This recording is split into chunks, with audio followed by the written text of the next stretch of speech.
മക്കളെല്ലാവരും വാ ചോറ് കഴിക്കാൻ കേട്ടോ. ആരും കഴിച്ചില്ലല്ലോ. അപ്പോൾ ഇന്നിവിടെ കറിയൊന്നുമില്ല പ്രത്യേകിച്ച് കേട്ടോ. പ്രത്യേകിച്ചെന്ന് വെച്ചാൽ മീനൊന്നുമില്ല. അപ്പം ഞാനിന്ന് രാവിലെ നമുക്ക് ചോറ് കഴിക്കാനോടായിട്ടാണ് ഈ സാമ്പാർ വെച്ചത്. അപ്പം ഞാനിന്ന് ഇതൊരു പ്രത്യേക കറി ഉണ്ടാക്കി കേട്ടോ. ഇന്ന് വേറെ മീനൊന്നും വാങ്ങിച്ചില്ല. നമ്മുടെ കുഞ്ഞുങ്ങൾക്കെല്ലാം ഇന്ന് മുട്ടയാണ് കൊടുക്കുന്നത് കേട്ടോ. ഉച്ചക്കത്തെ ഭക്ഷണം മുട്ടയാവേ, മുട്ടയും ചോറും. അപ്പോൾ ഇത് ഞാനുണ്ടാക്കിയ ഒരു റോസ്റ്റാണ് കേട്ടോ. ഇത് നമ്മുടെ പടവലങ്ങ റോസ്റ്റ്. പപ്പടം എടുത്തിട്ടുണ്ട് ഇതിൻ്റെ കൂടെ കഴിക്കാൻ. നമ്മൾ സാധാരണ പപ്പടം സ്ഥിരം ഉപയോഗിക്കാറില്ല കേട്ടോ.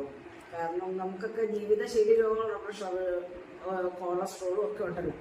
അപ്പം നമ്മളിവിടെ അങ്ങനെ ഉപയോഗിക്കാറേ ഇല്ല. പിന്നെ അത്യാവശ്യ ഘട്ടത്തിൽ ഒരു ടേസ്റ്റ് കിട്ടാൻ വേണ്ടി സാമ്പാറിൻ്റെ കൂടെ ഒന്ന് ടച്ച് ചെയ്യാൻ വേണ്ടി ഒരു പപ്പടം എടുത്തിട്ടുണ്ട് കേട്ടോ.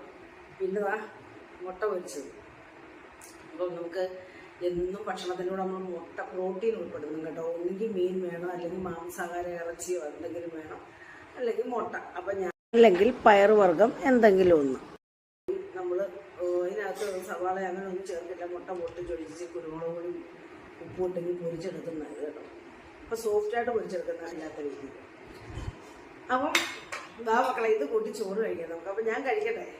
ഈ പപ്പടം ഒരു ശകലം എടുത്തിട്ട്, ഈ ചോറ് കുറച്ചേ ഉള്ളൂ കേട്ടോ. നമുക്ക് ഒരു അറ്റത്തവർ ചോറേ ഉള്ളൂ, പിന്നെ ഒരു ശകലവും കൂടി എടുക്കും. അത് കാണുമ്പോൾ നമുക്ക് തോന്നും ഒത്തിരി ചോറാണ്. ഇങ്ങനെ ഇരിക്കുന്നുണ്ട് കേട്ടോ, ഫോക്കസ് ചെയ്യുന്നുണ്ട്. അപ്പം ഇത് ഭയങ്കര ടേസ്റ്റാണ് കേട്ടോ ഈ റോസ്റ്റ്. ഞാനിടയ്ക്ക് ഇങ്ങനെ പ്രത്യേക രീതിയിലാണ് ചെയ്തിരിക്കുന്നത് കേട്ടോ. ഞാനിടയ്ക്ക് ഇങ്ങനെ കറി പ്രത്യേകിച്ചൊന്നും ഇല്ലാത്ത ദിവസങ്ങളിൽ, മീനൊക്കെ ഇല്ലാത്ത ദിവസങ്ങളിൽ ഇങ്ങനെയൊക്കെയുള്ള കറികളുണ്ടാകും. അപ്പം കഴിക്കട്ടെ മക്കളെ കേട്ടോ. അപ്പോൾ ശരി.